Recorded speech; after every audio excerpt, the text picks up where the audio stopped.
How we doing, everyone? Yes, hello, salutations, huh? Back for episode 5. Now, bend over for me and cough. Will do. If I can get this glove on. With pleasure. But yeah, I am absolutely astounded by the fact. Astounded. I can't even believe that we came together, pooled our resources together, and actually started this thing in the first place. Honestly, I'm so happy because it's been, 2, 3, maybe 4 even years in the talks about doing this? Easily. Yeah. Easily, somewhere around there. I can't remember if we were talking about it in high school, but I think we were. I think we've at least mentioned it because we were definitely watching Rogan at that point. Oh, yeah, we were watching it like every night after school at my house. Exactly. So well, I'm sure the idea or the topic definitely came up at some point in time. But yeah. The thing that astounds me and amazes me the most is the fact that we've actually had enough topics and things to talk and bitch about to make 5 episodes. I mean, that absolutely just blows my mind. I can't believe it. And even though I seen we had 3 views on the last video, that's perfect because I don't want a lot of people watching. It was uploaded yesterday, man. Exactly. I know that's what I'm saying, but it's just I love seeing that because it's nerve-wracking for me to think of more people watching it than that. Even though our first video has 50 views now, 60 views. Our first video has more views than our current ones, and I'm not sure if that's saying something, but I'd say that's good though. Maybe we peaked early. Yeah, but I'd say that's good because it's, how would I say it? People are actually going back to the beginning, which makes me happy, and then I'm sure people that are new coming in are just going immediately to the first one so they can get through it. And I'm like, yeah, I get that. I'm cool with it. I have no problem with that at all. Even though the first one I would say is probably the most embarrassing, so it's like it's kind of cringe. But it's beautiful. It's beautiful. It's a beautiful it's episode. Beautiful. It's a beautiful. Oh my episode. God, it's so beautiful. So if you couldn't tell, we're just bullshitting for a little bit. We're not going to talk about body modifications as I size up this week, but that's what we're doing as we talk about random shit. So why not? Just a little added surplus for you here. Just a little. I got to hold a steady conversation as I'm stretching skin apart. I mean, I think you can handle it. Yeah. People out there with 3-inch diameter gauges are laughing at me like, oh, that's not stretching. It's like, bitch, fuck you. Like, calm down, bud. Silence, child. We don't want to hear it. But it's a little, entertaining little sidebar. It definitely helps the show go on, and it'll be a reoccurring event throughout our episodes that come after this. Which, even that, to think about, is insane. Because, like I said, 5 fucking episodes absolutely blows my mind. And the fact that we still have more to spit out is even more insane to me, truthfully. And, just staying up to date with everything, what's going on in the world. Yeah, it's interesting. We'll always have shit to talk about. That is a good thing, too, also, because I'm one person, I never stay up with what's going on in the news or current events or anything like that. Personally, I get so lost in my... Only reason I do is because I work at Walmart and people won't stop talking about shit. Yeah, that makes sense, too. And, the same thing with me, too, at work. And then when you come over and you talk and, social interaction, I guess, is the only reason I keep up with current events and politics in general, realistically, because people are so focused on those 2 areas that you almost have to. But I don't know, it annoys me. It's good at the same time because it's good to keep track of things and know what's going on, but it annoys me at the same time because I like to get so lost in whatever I'm researching. I get what you mean. Mm-hmm. You don't want to get into the news because a lot of it is just too much. It's too much, yeah.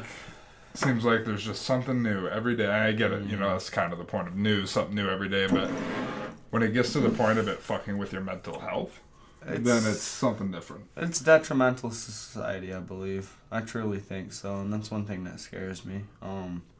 Not even just the news, but social media especially, which is essentially people's news outlets now, which is also scary if you think about it. Oh, it's horrifying. It's horrifying to me, yeah, absolutely. But, then again, I'm calling the kettle black because I get a lot of my news from social media, from Facebook or whatever whatever you have it. and that's not like the only place that I do, but it's a big place where I at least find out about events. I'd like, if it's something I'm actually interested in or something that sparks some level of interest or intrigue in my mind, then I'll follow it further. But if I'm just getting it from there, I'm like, well, sometimes I'll look deeper, sometimes I don't give a fuck, you know. But that in itself perpetuates all kinds of different misinformation. And yeah, getting news on Facebook is like getting news from Disney. It is, exactly. You know, half the time, yeah, you're getting pointed in the right direction of something that's happening, but there's always some kind of twist in the article that you're reading. Rare. Mm-hmm, that's exactly. rare as fuck. Yeah, I love the ones that are just complete bullshit. Honestly, I find it entertaining. I like to read them just to find out like how dedicated and devoted the person that wrote the article is. Yeah, that's some good shit. That's probably not a good thing for me to do, but... Well, I got that. Outstanding. So how is everyone doing tonight? How was your week? Do you need therapy time? Yeah, talk back to us, please, through the camera in a reverberating time scale. Tell us in the comments how your week was. Yeah. Oh, good idea. Actually, I haven't seen any comments really. So I've seen like 3, but they're all on the first video. Yeah, exactly. Yeah. But I mean, they are mostly from like friends and family who watch. So. Which is amazing. Thank you very much. I mean, that's all our subscribers in the first place. So please, everybody, just comment something terribly negative, because at least we know that it's coming from a place of love, which is nice. Until we get like big, if that ever happens. And then shut the fuck up about us. Yeah. Then don't leave anything negative. This is the one episode you have an excuse to leave something negative. So please. We're legit telling you to. Yes, giving you straight up permission to be negative. I think I'll comment and leave something very disturbing, disgusting, and morbid down in the comment section. So look for that. I'll probably forget by the time this episode's done. But still, look for it, you know? By the time it's up on air. Yeah, exactly. And by the time we get into the 50 other subjects we're going to touch by the end of this video, then I'll completely forget about it. Exactly. Just don't report us to YouTube. Exactly. Please, yes, please. No, don't. Yeah. No, that's what I'm saying. Please don't report us. Don't. But even if they do, then we could put the video somewhere else and then make some level of like... not secret society, but I know certain people do that. They'll take like the extended clips and everything and upload them to certain websites and stuff like that. We could almost do that if we had to. I mean, we could go buy our totally not a sponsor Squarespace and get a website through them.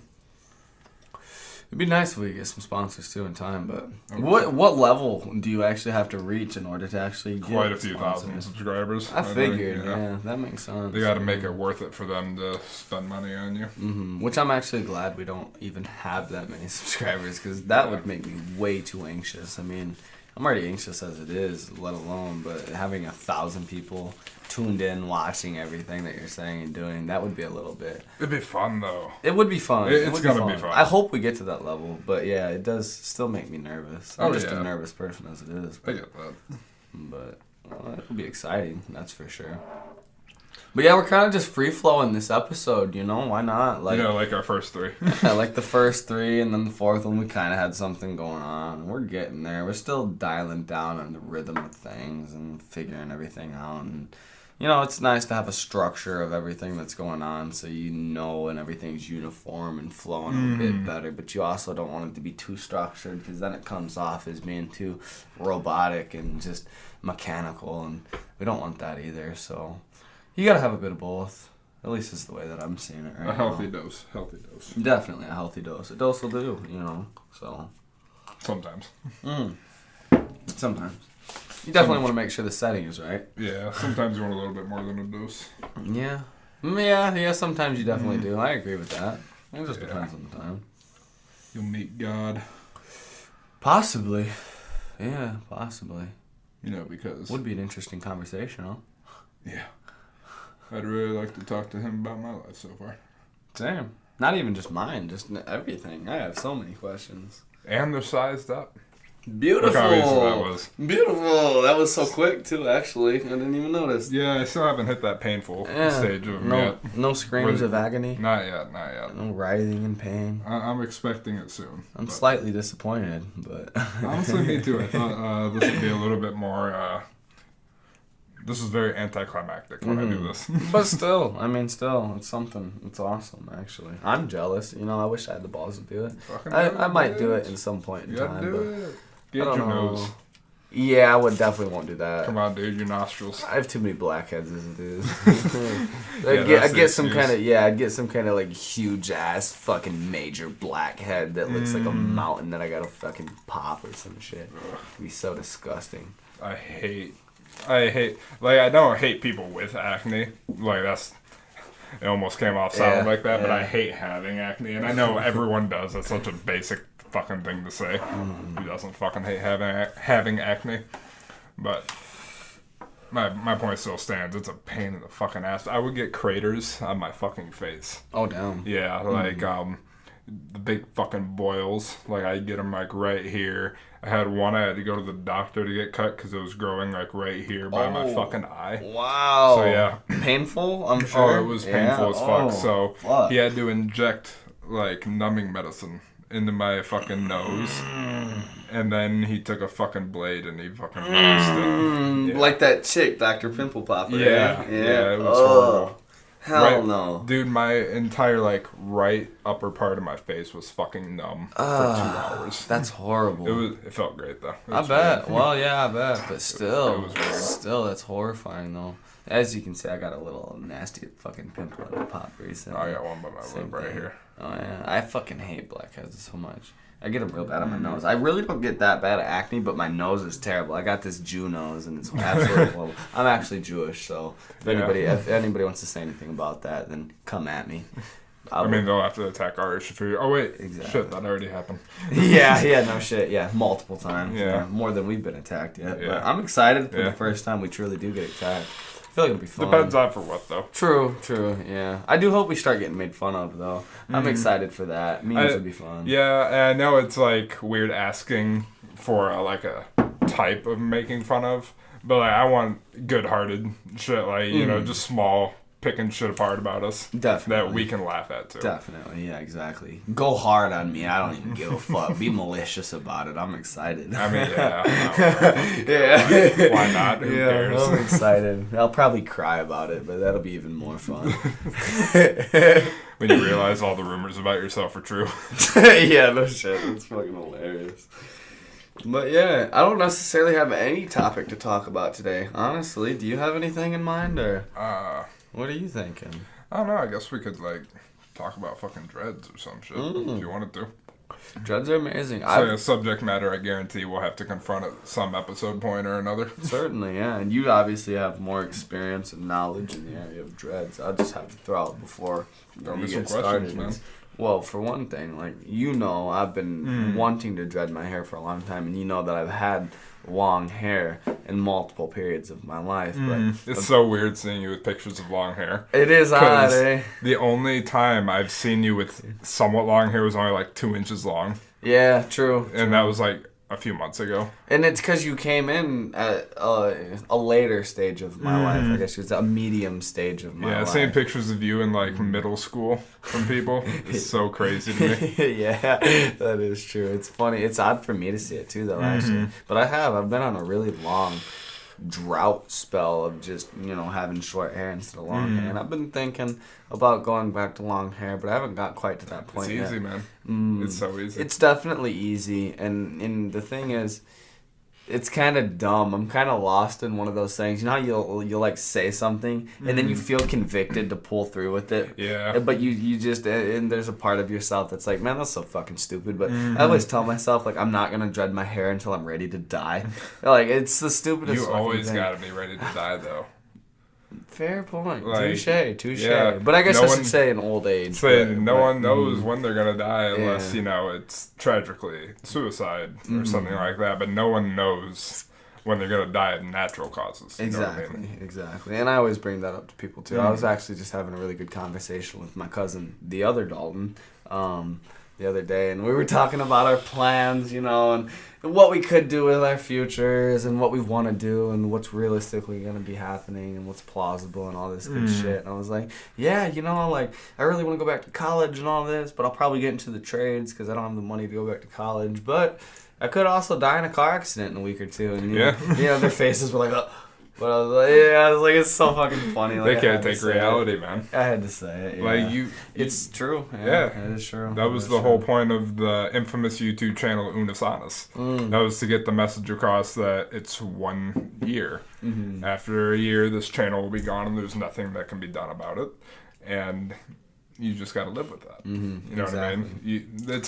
It was teaching you to live with the memories you got from watching the videos, mostly. Which is beautiful. As overrated as it is, that really is something that is so fucking beautiful at its essence and its core. And I wish I'd have gotten into it more, because you kind of introduced me to it a little later, I would say. It's a couple months in, I think, at least. Yeah, into the scale, and then it just didn't pique my interest, because I was into so many other things at the point in time, and I think that was like right when I was moving also, so I had so much shit, and I just didn't get to it. And now I regret it, obviously, because it's gone, and it's like, oh, fuck, I wish I would have gotten into it at the time. You can't even get merch of it unless it's being sold on eBay from people who bought the merch before they closed the store, or if you're getting like cheap knockoffs on Amazon. You know what I mean? Yeah, all the resells, which is another interesting thing too. I mean, there's a huge resale market for shoes also, which is something that I'm definitely going to bring up from time to time. Yeah, you would know a lot about that. Yeah, dude, I love me my shoes and my sneakers, and on top of that, there's also another issue. This is a couple weeks old, but I don't know, it's probably not common knowledge, but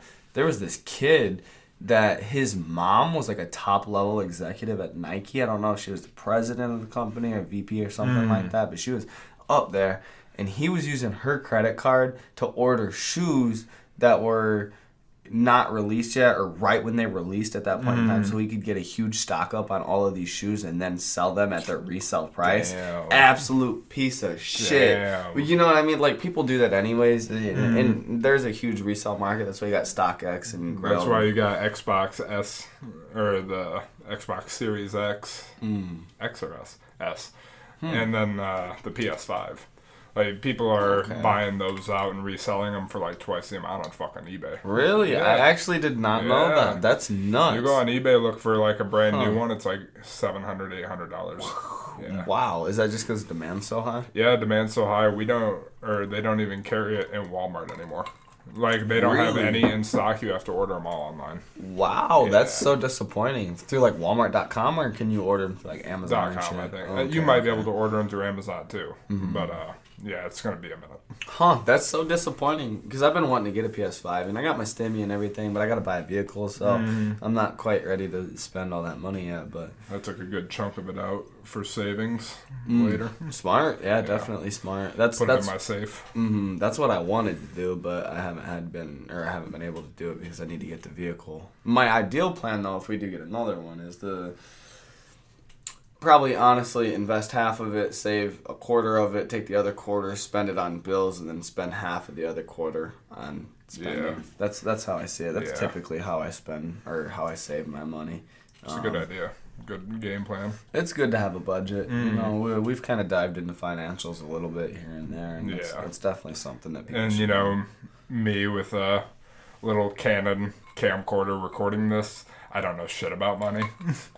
I'm starting. Same. Like, who are we? Yeah. I hope I can be an example for people that were like me in the future. Because, like, I'm shit at saving money now. Like, I don't know shit about all of it. It's hard. I'm like rolling dice with the stock market with Robinhood, Cash App, and all that shit. But Same. I don't know shit about why shit happens. You know what I mean? Understandable. And I'm in the same place. I mean, it's easy for people to act as if they do know something, especially when you got a camera in front of you and you want to, put on this fucking smoke and mirrors show for everybody and act like you know what you're talking about. But nobody knows what the fuck you're talking about. Who are you talking about? yeah, exactly, yeah. We don't do that here. We don't do that here. No, and I think that we have been quite honest, and that's part of the integrity of the show, is the fact that we're completely honest when we can be. But yeah, like, we're not giving you our definite answers. We're just giving you stuff that we've heard, and we're giving you the tools to go do more research on the subject. Yeah, but we're definitely amateurs when it comes to things like this.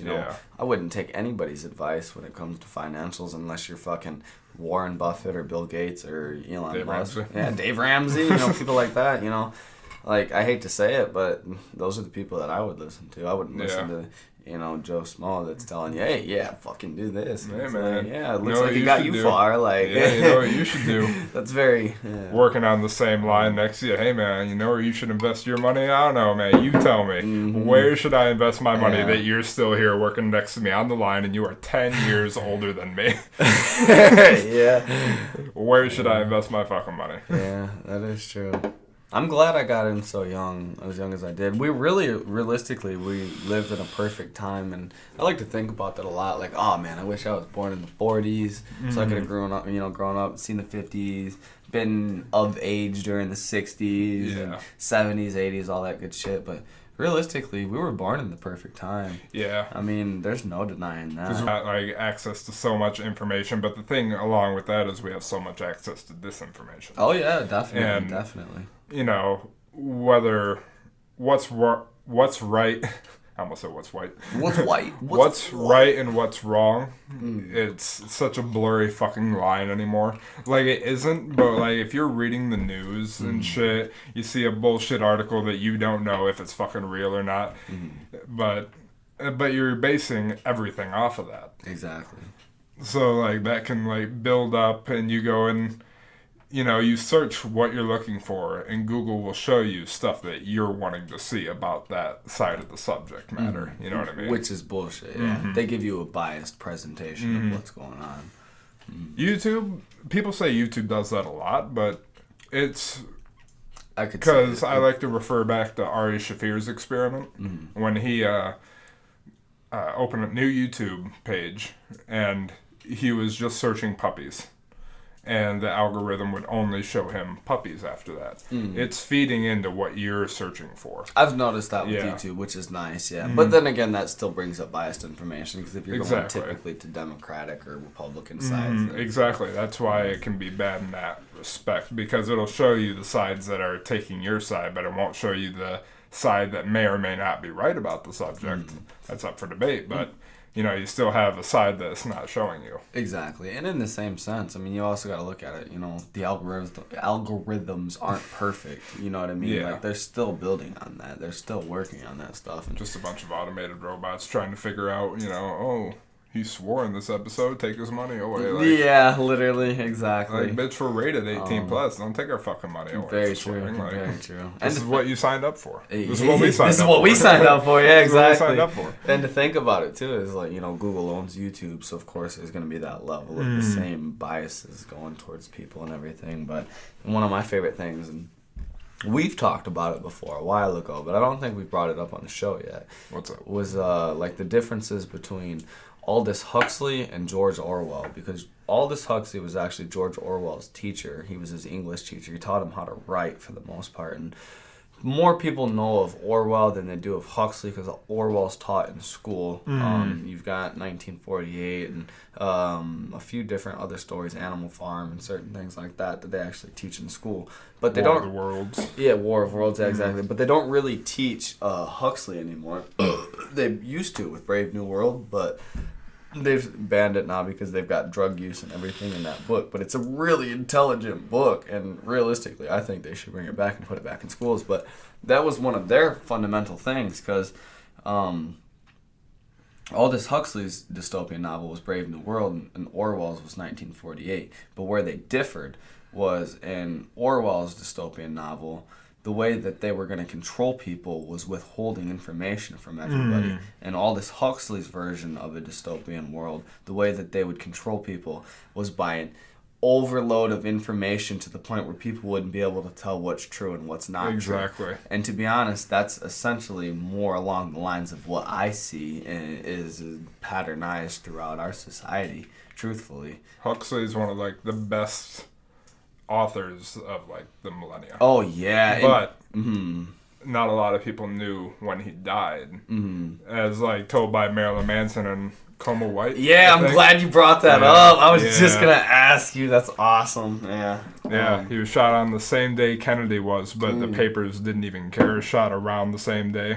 Kennedy was? He wasn't shot. Or not shot. He died the same day that Kennedy got shot. Exactly. Sorry about that. I'm so stupid. But we all are, yeah. But yes, he died on the same day Kennedy got shot, and no one fucking knew about it. Exactly. Like, a very small percentage did, but, the president gets shot. Oh, front page headlines.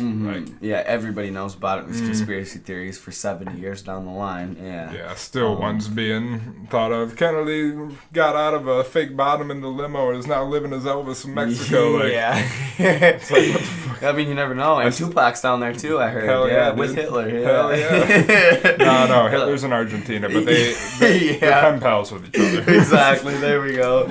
Yeah. Tupac's wanting the third or the fourth Reich to happen. But that is hilarious. I'm glad you brought that up because I do think that's interesting, though, how Huxley died on the same day as Kennedy. And one of the things that people also don't know, kind of ties in with the whole, what's the word I'm looking for?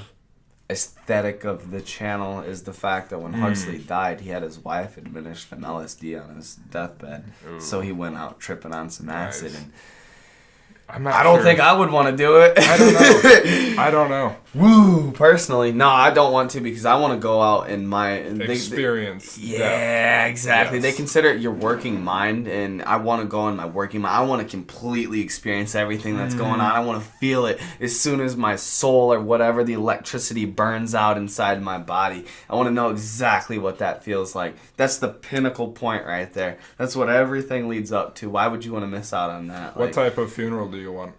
I don't know. No? Honestly, just a big wake. I want a Tibetan sky burial.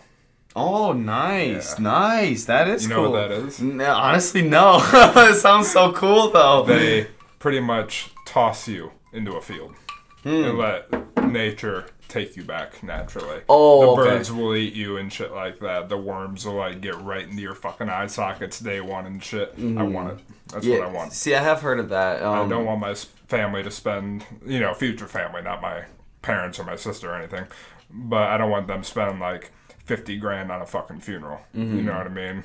I don't want a fucking parade for me. Exactly. Just throw me down a fucking hill into a river. Which, it's cool that you bring that up, because I'd heard that. I didn't know of, the field, but it's essentially the same thing. But what I had heard is when they do it, and not necessarily to the Tibetans, but just the other way that I'd heard of this, is they throw them up in trees that, bits of them fall down over time, and then the birds get to them quicker and everything. But I guess you were the one telling me about that a while ago. Oh, yeah, okay. Yeah, because when I asked you a while ago, I think the same question, you just throw me in the trees. Mm-hmm. Throw me in the trees. Yeah, that's funny. I've kind of evolved a little bit over time. Yeah. This is actually a good thing to get into, is death. I love Death. On Death and Dying by Elizabeth Kubler-Ross, a wonderful book about the 5 stages of grief. But it's interesting, though, in different civilizations and different cultural practices on the way that they look at death and burials and different dying and burial ceremonies and things. It's funny. I just beat Origins, and I'm sure you played Origins, and I'm sure you picked up the Egyptians were completely against the emphasis on if a body is burned, that means you can't make it to the afterlife, and they wanted all of the parts to be taken out of the body and to be there so you can ascend to the afterlife. But in India, it's a common practice to burn the bodies. What's the word when you burn a body? I can't remember. I'm blanking. Torching that motherfucker. Yeah, torching that motherfucker. You know what I'm talking about, though. Whenever cremation. Oh, okay. When you get cremated. I did not know that's what you were referencing. Yeah, that's what I was trying to go for. But in India, it's a common practice to cremate the bodies. They cremate the bodies and then they push them off into the Ganges River. And there's a special type of catfish actually that eats the chunks of the bodies that don't get completely burned. That Jeremy Wade from River Monsters went and caught one of them. Really cool side note. That's cool. But it's just odd, the parallels and then, or not the parallels, but the things that are different, and then the parallels between all the cultures and the things on death and the practices and what you should do with the bodies and everything. And I find that one especially interesting, though, between Egypt and India on the differences of burning the body and not burning the body. And one thing that I really personally like is the way that Neil deGrasse Tyson puts it, which is... instead of burning my body up so my energy can just get released into the air, bury me so the flora and fauna can take my energy and then they can continue to make life and allow life to grow. And I personally love that. I would like to have a natural burial, not like a, how would you put it? Like, now they put you in a sealed fucking vault. Yeah, they put you in a sealed vault. Exactly. Plus, to stop the zombies, man. It's gotta be, man. It's gotta be. Yeah, yeah. Plus, it's gone too far. It's gone too far. I know we've gone too far with the lore, but that's one thing. They seal you in the vaults, and then you get, you know, what's the shit they put inside you? You get embalming fluid. Yeah, all of that stuff, you know, and that's.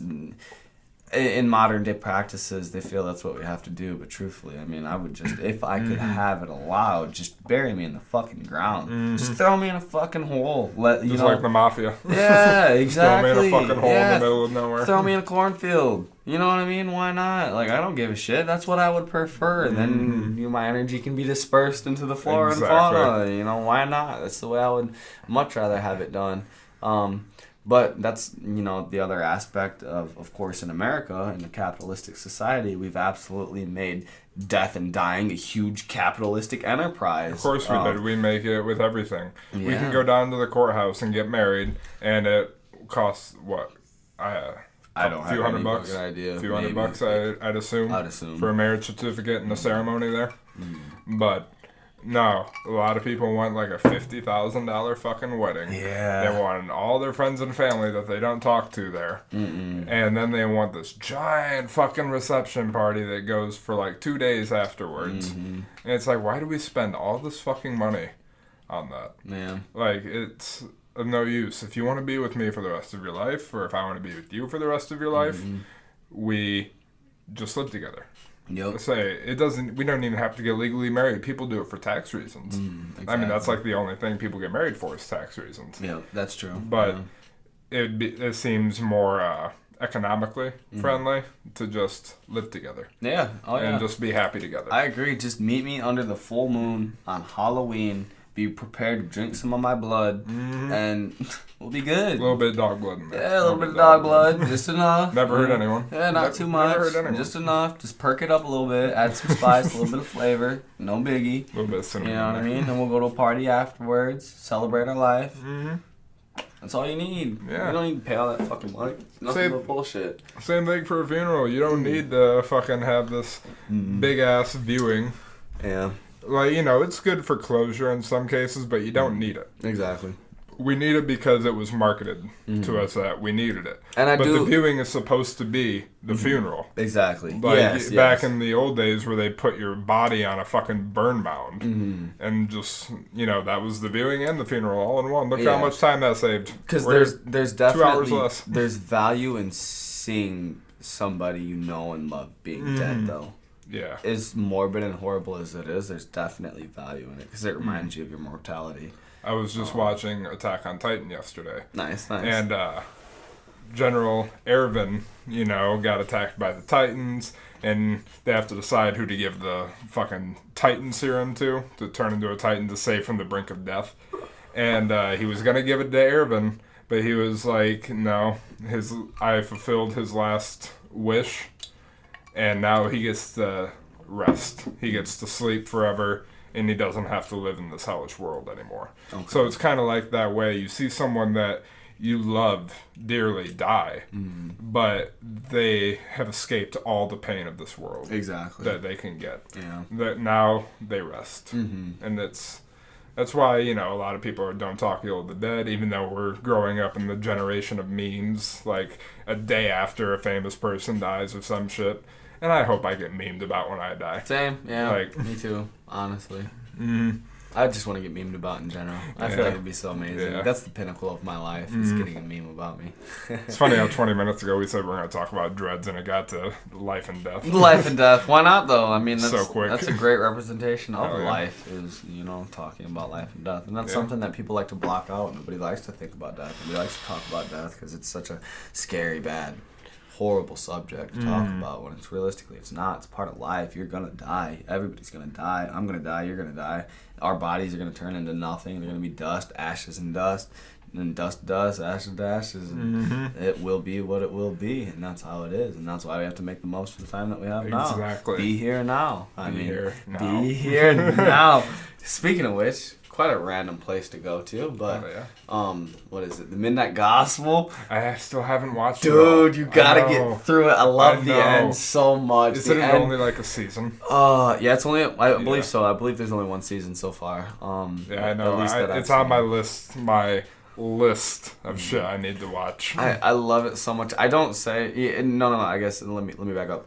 I always say, or I always talk about, oh, I'm gonna cry. I never fucking cry. Like, no. I'm not that type of person. I do not cry. I have too much man. I still have like that old ass manly pride. Like, I'm too masculine to cry, that kind of shit. Mm-hmm. But when I seen the end of that, not even in a sad way, but just the way that it just twanged, it reverberated right inside my heartstrings. Man, I almost wanted to fucking cry. It was so beautiful. It was such an awesome ending to the show. You ever cried at a movie? Like, ever, that you remember? Oh, yeah, definitely. What's one movie? All right, let me think. Oh, this one movie I was just watching almost did it to me. It's called fucking... Let me look. I got it right over here, actually. It's a Chris Evans movie, the guy, Captain America. Yeah. Solid ass fucking movie. It's not The Notebook, is it? Gifted. Gifted? It's called Gifted. It's about this little girl that's like an insane genius, and her mom was a genius mathematician. She was going to solve one of the they call them the millennial problems. They're like a set of like 7 or 8 equations. Yeah, I've heard of them. Okay, yeah. So her mom was trying to solve one. And it turns out later in the movie that she actually did solve one, and then she killed herself and left her daughter with her brother, and it's about him raising the girl, and she's a genius too, and trying to do what's best for her. And it's such a good fucking movie, but I'm not gonna lie, and there was parts of it I was like, oh my god, like, I was about to tear up. Like, this is so fucking good, this is so sad, I'm rubbing my nipples, this is so sad, like, it's so good. It was so good though. But other movies that have made me cry, or have come close, I don't know. No. I guess. Not off the top of my head. I can't. Mine that I always cried at was fucking Old Yeller. You ever seen the movie of it? I actually don't think I've ever watched Old Yeller all the way through. There's certain movies that I don't watch just because I know that they're going to have an impact on me, so I have to save them. It's so good, though. I will watch it soon. Do you know if it's on Netflix or Hulu? I don't think so. I have the DVD somewhere, but it'd be quicker for you to order the new one. Mm-hmm, exactly. I'll buy it. But, dude, it's so sad. Like, you just get, like, so into that movie that fucking Old Yeller gets rabies. And it's like, no, he chased a bear off. Damn. He saved the family. That's so sad. Then it's like... That already makes me want to cry. Oh, dude, it's so sad. Any dog death in a movie. Like I Am Legend. Oh yeah, that's a great movie too. Mm-hmm. Yeah, I could definitely agree. And I'm glad you brought this subject up also, because even though I'm spacing, I'm kind of spacey right now. Yeah, I guess that's the best way of putting it. But one of the great movies that I just discovered, because like I said, there's movies that I know I'm going to like, but I put off for a while because, I don't know, I want to make sure like I get to it at a good point where I can really devote time to it. Like Star Wars is one. Yeah. I'd never seen Star Wars until I was 18, and then I finally watched all 6 of them, and I was like, I don't get it. Like, they're good movies, they're great movies, but I don't get the hype behind it. Yeah, I don't either. Yeah. I never did. Yeah. We were born in the wrong generation. We weren't born in the 60s. I think so. I think that's because, you watch that 70s show and see, like, how Eric was involved with Star Wars, and so many. A few of them were, when they first came out, they were all copying it, but Eric's the one that stuck with it. Yeah. And he was that guy. Yeah. I was never that guy with Star Wars. Me neither. We definitely missed the hype, but it's a good movie. There's no doubt about that. And I think I need movies, but I think I need to rewatch them and try and get back into it. Yeah. But one of them I've been putting off for a minute was Hotel Rwanda. Have you ever seen that? Oh my god, I got it at my parents' right now, but I'll let you borrow it afterwards. It's such a good movie. It's so sad. Okay, and like I said, I'm kind of spacey, so it's not in my head right now, but that was one that almost made me cry. Yeah. Seriously, that was so fucking good. I guess I'm over here talking about how I'm so masculine, I almost never cry. Sometimes I do cry in movies, though. This shit's fucking, sometimes it's sad. But that was one of them. It's about the Hutu and Tutsi genocide. So back in Rwanda in the 90s is when this happened. People talk about how genocides don't happen. For one thing, World War II was not that far ago. No. The Armenian genocide was not that far ago.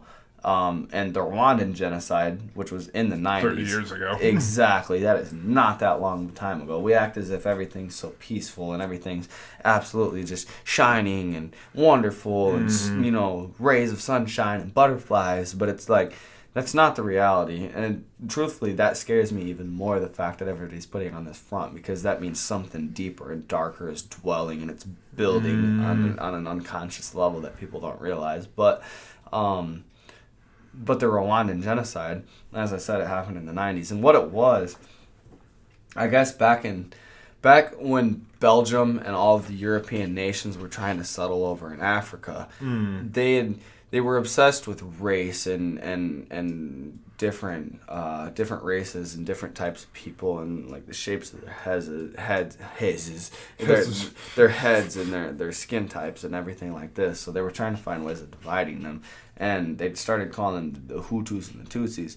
Tutsis supposedly were taller, skinnier, and classier, I guess is what they would say. And then there was the Hutus, and when the Belgians were there, they put the Tutsis in charge. So the Tutsis were in charge of everybody, and so they were oppressing the Hutus at this point in time. And I shouldn't even do this because I guess I really don't even know the history that well. But then once the Belgians left, then they put the Hutus in charge, and then the Hutus completely, what's the word I'm looking for, overcorrected everything that was going on with the Tutsis. And so they started to try and wipe out all the Tutsis because of how they oppressed them when the Tutsis were in charge. And what the Hutus did was they ordered a huge stockpile of machetes from China, and they were going through and literally just murdering all of these Tutsis, innocent people, women, children, chopping them up with machetes. I mean, in the streets, leaving them in their houses, bloodied and chopped up with machetes. Absolute horrific, malicious, just the most terrible crimes that you can think of were committed. And the thing about the movie is it's about this guy named, I'm going to completely fuck his name. I'm not even going to try his last name. It's Paul something. I can't think of what it is. It's a crazy last name. It's really cool, and he's an amazing human being. So graceful. And anybody that's listening needs to watch the movie, I think. But it's I shouldn't say that. I'm not gonna say that. It's the guy that plays the guy that steals Iron Man's suit in the Marvel movies. So there's I can't remember his name's Don Cheadle, but okay. he takes one of Iron Man's suits and he becomes like the government Iron Man is what he is, the War Machine, I think, or something like that. But I think I know who you're talking about. It's that guy. He plays the Paul guy in the movie. And anyways, kind of sidetracking a little bit. So he's like the manager of this hotel in Rwanda that the UN is staying at this point in time. And once he finds out what's going on between the Hutus killing all the Tutsis, because his wife was a Tutsi and he was a Hutu. And so he took his family and they went to this hotel and they were staying there. And then the Red Cross brought some orphans there, and then some other people came, and and Tutsis and Hutus that were both trying to avoid the conflicts. And by the time that everything was done, there was over 1,200 guests inside this hotel. They're refugees that they were holding from the war, and it's just a crazy movie about all the struggles and what he had to do to maintain the safety inside the hotel and keep these people safe, and trying to escape and all this good stuff and everything that happened. It's a wonderful movie, and the man's a hero. I mean, there's no doubt in my mind he's a hero. Great movie though, and my friend Grace. It's a pretty basic name. Nobody will know who she is. I met her when I was up at Northern also. A friend of mine from Grand Rapids, actually, so not too far from where we live at. And she is a Tutsi. I believe she was a Tutsi. I'm almost positive she was a Tutsi. She's gonna smack the fuck out of you next time she sees you. Yeah, no shit. I'm a Hutu now, man. I'm so sorry. No, I'm pretty sure she's a Tutsi, though. But we'd talked about it when I'd met her because I'd heard of the Rwandan genocide, but I didn't know all the details, especially, I mean, obviously not as much as what she would, and we'd started talking back and forth about it, and I don't remember if she recommended me the movie or not, to be honest, but we talked about it, and just when I was watching the movie the whole time, I was thinking about her and her family and everything, and It was fucking sad, man. Did she say if her family went through that, or were they over here? I don't remember. I want to ask her again, though. I do want to ask her again. But either way, it was sad. It was really sad. But it's also very educational for the topic of good and evil. People like to pass it off as if, it's not, it's not real. It's like, no, good and evil is real. It exists. There's no doubt. Evil is something that dwells in people, and if there's evil, then there's good, and there's clearly good, and there's clearly evil. And you don't necessarily have to put it in terms of religious terms or anything like that. They're trying to depict the imagery. It's just people have fallen prey and have completely absorbed everything as being absolute truth, when it's not absolute truth. It's a model trying to explain the same thing. But people don't understand that. I can't believe it. We're back into it with absolutely nothing prepared this time. We're completely free-flowing, and we're going for it, and we're hitting it, and Alex it's working. hates us. Probably. I'm sorry, Alex. Learn how to make 5 podcast episodes in 20 minutes. Alex hates them. Yeah. Oh, fuck. But, hey, I would say we're not doing too bad today. Yeah, not doing too bad. Yeah. Unlike, my opinion, episode 3, we lied a little bit in that one. Yeah, definitely. In my opinion, the one where you were sick was better than the third one. Because we had, a lot of dead space we had to edit out in that one. That is true. We definitely faltered quite a bit. And even the one where I was sick, I haven't watched it yet, and I'm ready to watch it. I'm going to honestly watch it tonight after this, just because...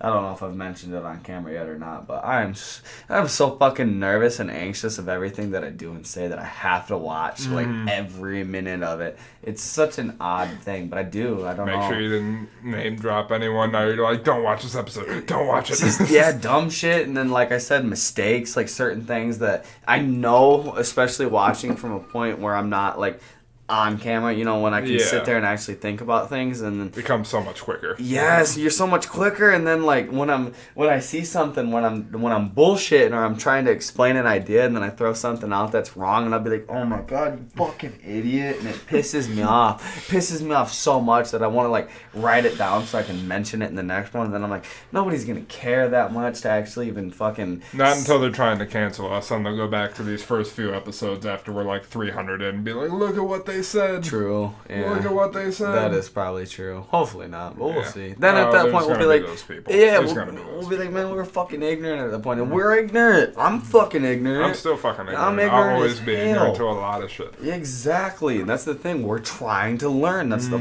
point of the whole thing. We're learning as you're learning, and the whole cycle. I am he as you are, he as you are me, and we're all together learning. Yeah. That's not it's a lot of the... It's going to be a tough subject to get into, because I'm talking about these. Yeah. Mm-hmm. Because, it's more of a black culture thing. Mm-hmm. I'll say it. I'm not shy to say that. And the reason, at least from, the people I've talked to in the community about it, they're, the main reason we don't like them is because there's such a problem with black people with natural hair. This isn't natural. I had to manipulate my straight ass white boy hair to get this. But I love them. I deep clean them. I keep them clean. Any lint I see, I'll fucking try to pick out. I want them clean. I don't want them to be moldy like that one bitches we saw on YouTube a while ago. Yeah. Had 11 years, and she cut into it. It was all caked in mold. It's disgusting. Yeah, that's disgusting. That's disgusting. If you're gonna get dreadlocks, this is obvious. Take care of them. Do some research in how to clean them and properly keep your maintenance in general up on them.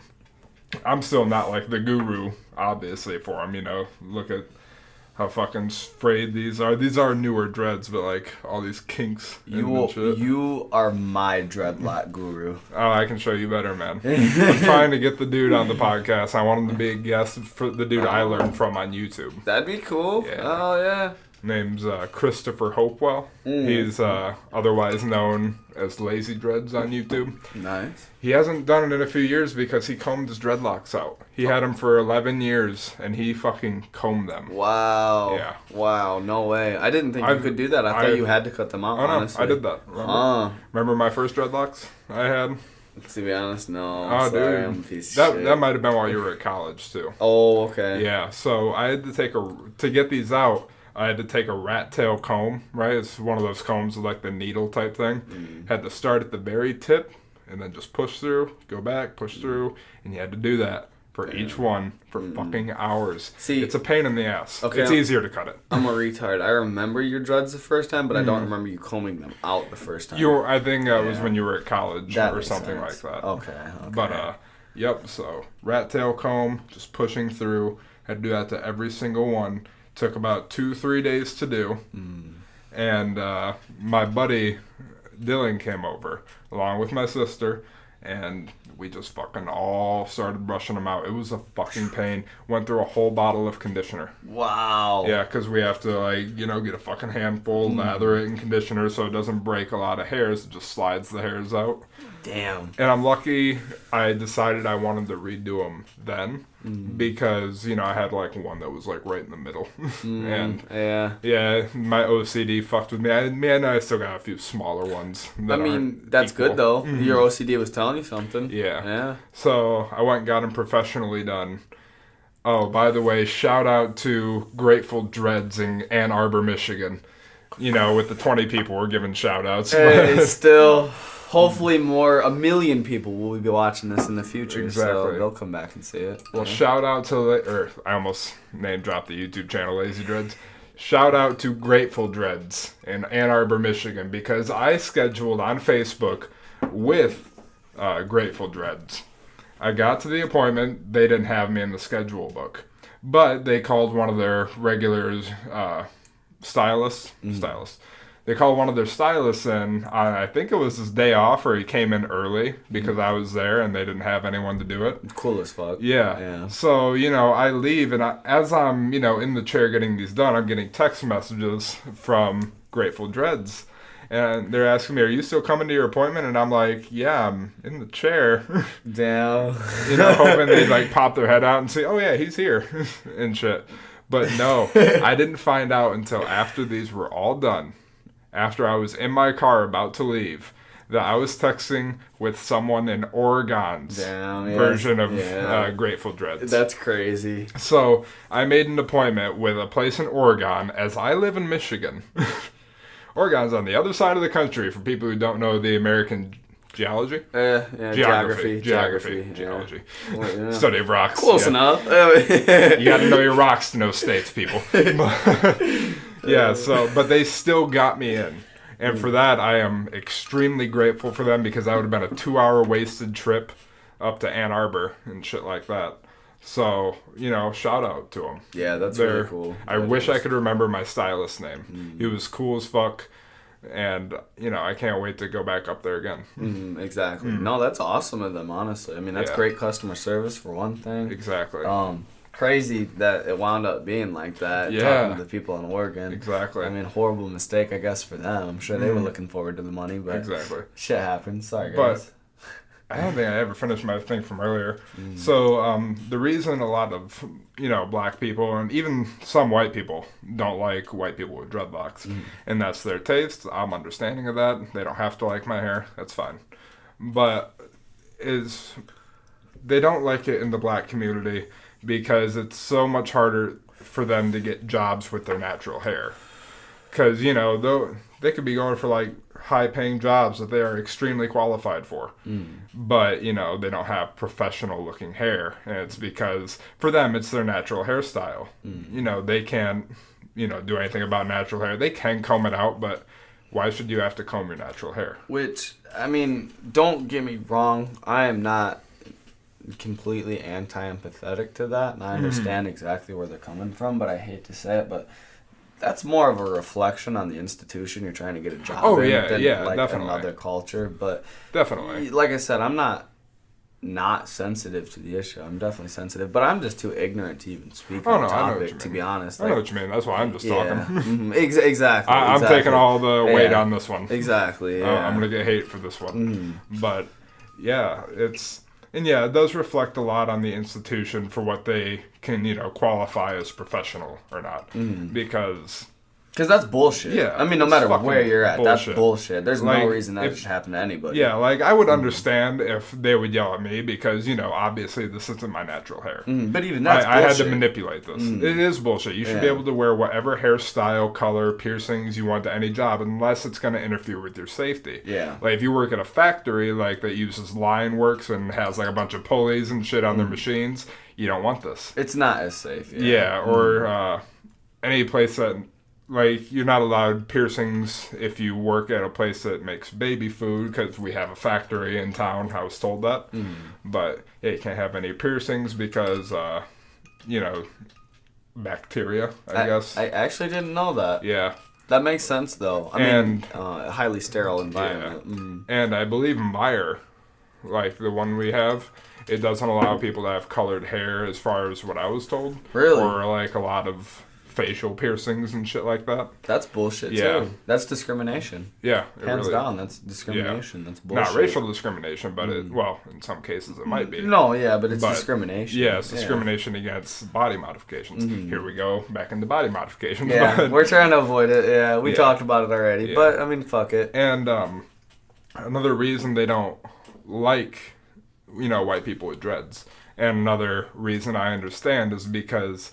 This was something that they were told in, the time of slavery, that this was like a burden to have. Like, locked up, messy hair, nappy hair. That is, that's why they call them dreads, because they're supposed to be dreadful to have on you. And that's why a lot of them refer to them as locks, too. They're not dreads, they're locks. It's a lot, yeah, exactly. See, that's ridiculous too. I didn't even know that. I had no fucking clue. That's why that was called that. I'd heard, and I don't know if it's true to be honest, or I'd seen a picture or something about it, but that in Africa that they would style their hairs in certain ways, just like the tattoos we talked about in the last episode, as ways of like. To represent their culture or the particular tribe that they were a part of, or they were, this rank in that tribe or something along those lines. And yeah, that's another scary thing to get into this early in our series is appropriation, because, who am I to speak of appropriation? Like, white people are the appropriating culture, like, in some respects. Yeah.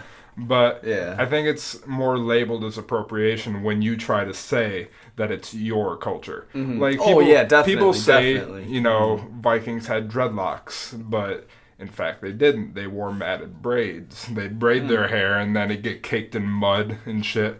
But the Vikings loved their hair too, so they would keep it clean. They would go for braids and just leave those in for long periods of time, which in some cases would turn into dreadlocks, but like I said, they loved their hair. They'd take the braids out after a while, brush them, and then redo the braids, clean them. But you can't, there probably are cases of Vikings having dreadlocks. I mean, all of humanity came from Africa. So we all have a little bit of it in our, I don't even want to say culture, because it's not really our culture anymore. Yeah, DNA, but, ancestry. I see it more as appreciation, cultural, and it's not something I made up, that's actually a term, cultural appreciation, where you can recognize that, the thing you're doing came from another culture, but you want to do it because you love engulfing yourself in those types of cultures. Exactly. Like, that's why a lot of, white girls over here dress up in kimonos because they want to be Japanese and shit like that. I mean, it can be taken way too far. Like, don't get me wrong. It can be taken too far. No, don't get me wrong. I'd heard of cultural appropriation, but I'd never given it much thought. And I'd never heard of a cultural appreciation until you'd mentioned the term. And I actually really liked that term, honestly. And how would I say it? It's weird because when I say it in front of a camera, it makes me seem like I'm trying to, find a way out of appropriation. Trying to defend but, yourself. Like I said, I don't see it as appropriation if you're giving credit to where you're, taking? I don't want to say taking because, it seems like you're claiming it. Borrowing. Yeah, borrowing the inspiration for it from.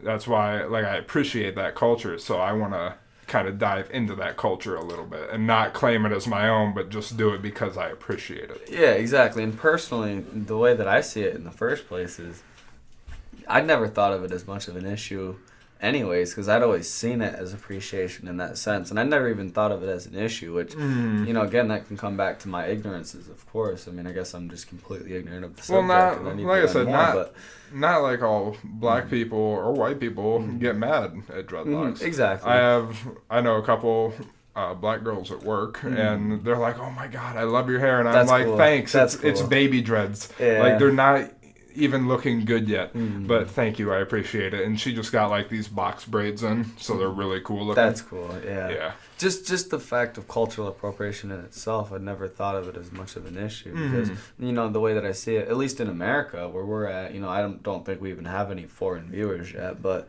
probably not. We've grown up with the thought of the melting pot, and I always think about it like that. I'm so overwhelmed with the feeling of appreciation towards other cultures as it is, that I'd never even really thought of it in a sense of stealing somebody's culture like that, because everybody shares and borrows. And the way that I see it personally is,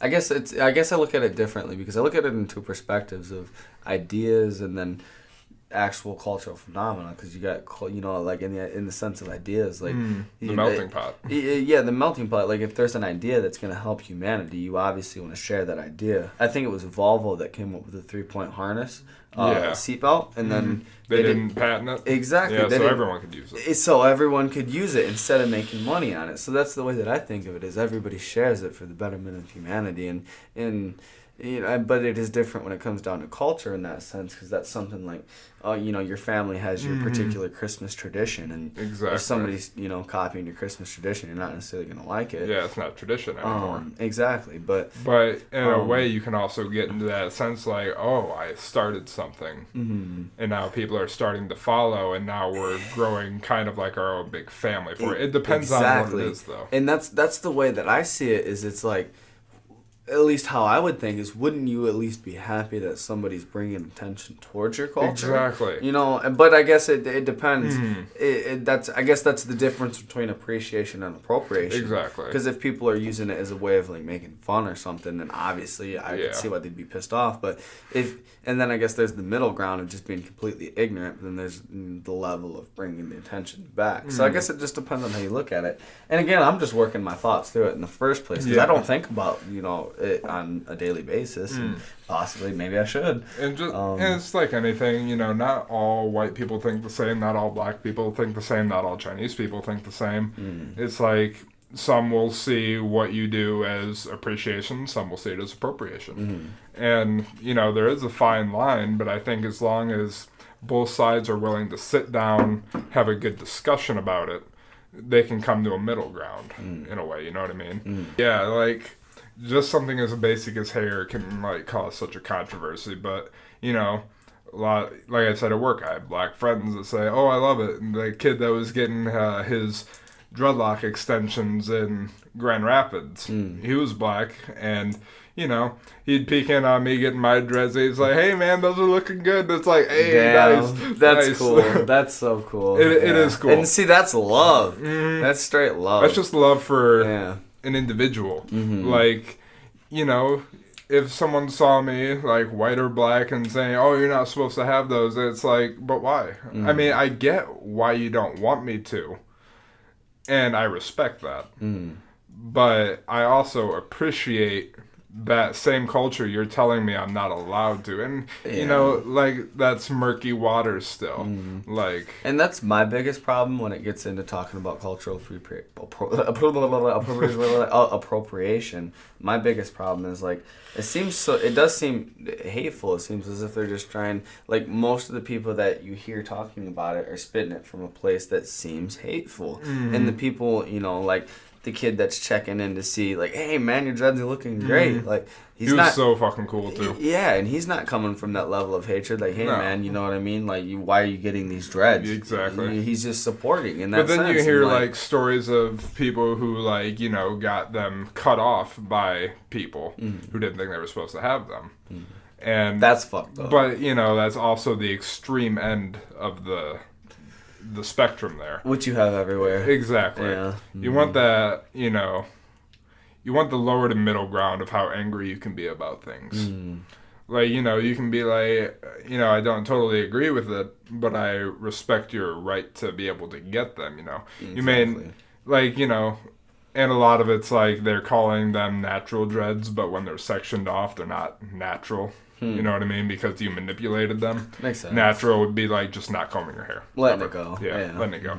Which I wish I could have just natural hair like no, that. I'm not a fan. I'm not a fan of that really? myself. I wish I had that. I've always thought I wish I had curly hair. I would hate if my hair like grew in like 2 small parts over here, 1 giant one over here, and like 3 on top. Yeah, that would suck. I'm not a fan of that. That would suck. But just curly hair in general. I've always wished I had curly hair. Yeah, me too. Yeah. Not even like extremely curly, like just light curls, like beach waves. Yeah, exactly. Because mine's straight as fuck. Like I look like such a girl when I had long hair. Yeah. That's why I don't want to have long hair again. But now you got a beard. That's true. It compliments. I mean, some women have beards. Maybe I'd be a beautiful woman with a beard. Be a circus freak. Yeah, why not? But no, I guess the basis of all of that, like 15 minutes I spent talking about that was I love all of you. Yeah, like, me too. I don't care what color you are under the rainbow, what you identify as, who you want to love. I don't care. We love you here. Yeah, damn right. You found a perfect family. We will accept you for who you are. And that's, how would I say it? Not a problem. It's a generously good problem if it's a problem, I guess I would say. But I do. I overwhelmingly love random people. Exactly. Like I do for some reason, and I don't know if I've just stumbled upon enough teachings about Buddhism or some bullshit like that, or if I'm just naturally don't have many psychedelics. yeah, maybe, yeah, because I was an asshole at one point in time, and I really didn't like people that much, so maybe that is true, actually. But either way, I fucking love people, and it's so odd, because I can make friends with anybody, and you can too. I know you can. Yeah, well, we come from the chip off the same block in that sense. Dude, I gotta tell the story real quick before we switch subjects. I'm just rambling anyways. I want to stay on the subject about dreads for just a minute. I can't speak as it is. Because even if you hate my hair, more power to you. You can hate my hair. I'm keeping it. But there was so where I work, it's a grocery store, and I'm taking a pallet of cardboard down to the baler, right? Okay. And, I drop it all off. I'm coming back. And down the lane, I see a black woman and a white dude next to each other. And, 2 little 4 or 5-year-old black girls. And one of them was with the parents, and one was, 50 yards ahead of them. It was a slow day at work, so not a crowd of people around for her to get lost in. Good thing. But, I walk by with the pallet jack, and I see her saying something under her mask. So I have an earbud in, so I pause it and I stop and ask, "What'd you say?" And she says, "You look like my uncle." Oh wow! And I'm that's funny. "Oh," and the way I reacted, she said that, "You look like my uncle," and I was like, "Oh, do I?" And I kept walking. That's awesome. I didn't know how to respond to this little 6-year-old black girl telling me I look like her uncle. That was the funniest shit in the world to me. That is so It was cool. adorable. Yeah. And that begs the question. Her mom was with a white dude. Does his brother have dreadlocks, or is she talking about her mom's brother?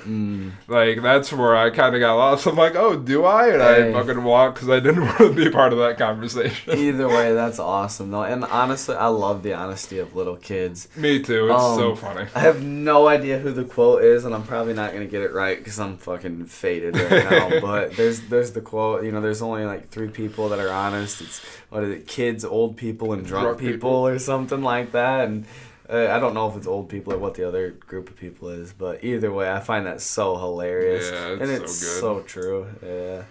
I wish I had that level of honesty. I try. I do try. But I do too, but I don't know, man. There's some things I need to bite my tongue about, though. Oh, dude, I lie all the time. I lie all the time. But then again, there's the quote by Voltaire, "All things said should be true, but not all things true should be said." I like that line. It's pretty good. That is a good line. But, I don't know.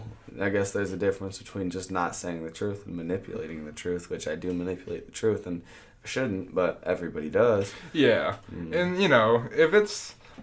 Okay, so I was reading this book a while ago. It was about Geronimo, the Apache. I think it was a leader. And, I've heard of him, but I really don't know his story. So a thing in their culture is their first hunt, they have to exaggerate the story immensely. Like, it could just be spearing a fish or spearing an elk. Yeah, elk are American, or they're in America. So, you could just shoot an elk with a bow and arrow, but you would exaggerate that story to your people immensely. So it would be like, oh, I chased this thing on horseback for 3 miles. I also tumbled over a cliff, but I got right back up with a twisted ankle, and I speared that motherfucker. And I jumped on it and bit its neck until it died. It was literally like that. They would exaggerate their stories so they would build reputation in their community, and I thought that was so cool. I never knew that. And one of the things, if we're just talking about random facts right now, Geronimo figured out, because they would practice shooting from horseback with tipless arrows, but they would shoot at each other. Because, it'd leave a mark where you hit, and you'd see if it was a kill shot, if you got someone and shit like that. Exactly. But Geronimo was so fucking smart, he covered himself up in oil. So when he was riding horseback and he got shot, the arrows would deflect off so he wouldn't be hit. And he'd win cool. every fucking time. You'd heard that where? You read the book, or what was it? Oh, God. That was an old book. I think it was just called Geronimo. And History of the Apaches or some shit like that. I'll have to find it. Yeah, I'm going to have to see if I can find that too. I want to buy that. That's awesome, actually. I love Native American tales. Yeah. I really do. My girlfriend got me a book that I haven't read yet, but I've heard of it multiple times. It's Charles Manson, Man Behind the Murder. Yeah. Okay. So I can't wait. I've heard 2 to 3 different accounts of what happened, but I still love just listening about it. It's such a fucked up thing to be addicted to hearing about. Oh, but it's interesting. It's so interesting. I agree, yeah. And well, that's the thing too. Once you start going down the study of evil, as we talked about earlier, I mean, you start getting attracted to learning about evil and the different facets and people and catalysts and sources that the evil is protruding and from. then MK Ultra gets in. Well, yeah, MK, that as well. That as well. That's evil also from our own government. That people like to think is the source of all justice and good, which it's absolutely not. But we'll get into CIA files in a certain episode. Yeah, that would be a good idea. Definitely. I'll say it'll be the main subject, and we'll go over all the fucking shit. Everything, yeah. Operation Mockingbird, Operation Paperclip, Project McUltra, everything, the whole. McUltra. Yeah. That's what I always say, McUltra. Yeah, MK Ultra, McUltra, it's the same thing. I mean, it makes sense. I've always said that. McUltra. There's all kinds of fucking shady shit the government does. It's honestly really fucked up, and that they're still doing it. I mean, we're only getting the documents and stuff that's released from 40 years ago. About 40 years ago. We're getting the 80s documents now. Yeah, you're getting the CIA files and shit like that, or the UFO files. All the old shit, though. Yeah, nothing new at all. Yeah. It'll be interesting to see where that shit goes later down the line. When people realize that shit was released. They released this in a perfect time when, the pandemic's going on, people are out of work, they're releasing this document saying that UFOs are real. There's an object in the possession of the government that's made from a substance not found on this planet and shit like that. That's insane. It's crazy. And I just can't wait to see where that goes once people realize that, oh shit, those were declassified. Why haven't I heard about this, or why haven't I paid attention to this? It's because you were paying attention to fucking a shitty disease for a year and a half. A shitty disease, politics, this, that, the Kardashians, whatever bullshit, Kanye, whatever fucking random-ass distraction you can come up with to avoid the inevitable death, which we discussed earlier, or the deeper facets of reality, aliens, and life and death, the meaning of life, all that good shit that everybody loves to avoid and nobody wants to think about. No one wants to think about. No one wants to think about death or life. It's true. No one wants to think about, oh, what am I doing in 5 years? Some people do, but a lot of people with anxiety or people who just don't know what they want to do yet. They have that setting in their stomach like, oh shit, I got to do that, but they don't want to think about it. They want to put it off until the last point, and they're like, oh shit, I probably should have started that a while ago. Yeah, definitely. It's kind of me with this podcast. After we started it's been over a month. That's nuts to think about. After we started over a month ago, I'm like, wow, I wish we would have started this 2 years sooner. Same, honestly, same. But I'm still nervous at the same time. It's so odd. You wouldn't even think by this point. It's not like this. This part's nothing. It's so much fun, actually, This is the beforehand part, working up to it. It's that and just everything associated with it. Just the fact of knowing that I'm putting myself out there, because I really don't like that. I really don't. That's one aspect of it I don't like. I feel so narcissistic, but... Breaking out of your cocoon, my dude. Yeah, in a sense. But it is just enjoyable. It's a lot of fun. It is just a lot of fun to get up here and do it. I don't know. There's something so cool about the whole production side of it. It's Hi, 20 people that are subscribed to us. Thank you for watching. Hello. But even that is so nice to know we only have 20 people. Like 20 people, that's awesome. That's a lot of fucking people. Like that, especially at first, made me nervous seeing how fast we grew to 20 people. I was like, damn. Yeah, like in the first 2 weeks or something. Like, calm down, skippers. But I'm glad. I appreciate it. I mean, that's fucking phenomenal, and it's awesome to be able to grow at the pace that we're growing. But yeah, I couldn't imagine doing 1,000 people yet. Not yet. We're building. That's a scary thought. Dude, I'm scared of 100 people if we get to it. Oh, that's me gonna too, be fun. to be honest. Yeah. That's going to be fun. Wow. We'll see if we get there. Hey, we're fucking going. Thanks to you guys. Hell yeah. Don't forget to fucking subscribe and share this shit with your friends. Yes. Like, we don't give a fuck if they like us or not. Spam their page. Don't do that. Don't be a dick. Don't spam. A little bit. A little bit of spam. Share it on your Facebooks. Yeah. I will share it on my fucking Facebook, and you will share it on your fucking Facebook. Please. All right? Please. We're the soul. You guys are the heart. You make everything work. I'm over here threatening them, and you're just like, you guys are so close. You guys are the soul of everything. We're all one. Everything is one. Peace and unity. Namaste. I feel amazing. Fucked up, guys. So you sound like you're feeling amazing. I'm about ready for a nap. No, you take a nap. I don't see that. At fucking 9 o'clock at night? I'll be up at 12. Really, I'll be sleeping until 12 the next morning, actually. But I'd say, we're pretty good. We're in a good ways. I'd say this was a pretty successful podcast as sporadically as we came into this with absolute chaos. And doesn't sound like we have that much to take out for this one. Yeah. Honestly, I'd say we did pretty damn good, too. Yeah, we weren't really screaming cut too much. So, yeah. It's getting better in that respect. I'm sure there's a few embarrassing moments, especially me. I'm losing lucidity. We're putting ourselves on YouTube. There's going to be some embarrassing moments. True. Like my voice cracks. But that's but that's the interesting part too. I mean, it's fun. Adds a little comedic value to it. And again, maybe we can make some memes out of it. Hell yeah. Hopefully. It would be funny. But all right, are we thinking about ending it here? Say it's a good spot. We covered good ground. 5 episodes. Holy fucking horse shit, everybody. We made 5 fucking episodes of this. Oh my god. Proud to say we're creating something beautiful here. Holy shit. We now have 1 episode for each 4 subscribers on our subscriber count. Wow. Yeah. It blows my mind. I hope it blows yours too, actually. But probably doesn't. That's okay. Hey, fuck it. Everyone's used to watching like people with 50,000 plus subscribers, and we're just over here like, we got fucking 20, we got 20, bro. 20. Like, damn. But like I said, share it to your friends who may have the same opinions or need to hear what we have to say. No one needs to hear what we have to say. No. We're just kind of fucking stupid, if you ask me. But we're maybe interesting, I don't know. Maybe. Or entertaining is the word I was looking for. Yeah, I guess you could put us on in the background while you're washing dishes or some shit. That's all that matters. You don't even need to find us entertaining. Literally just put us on when you're not using your phone, and then just give us view time.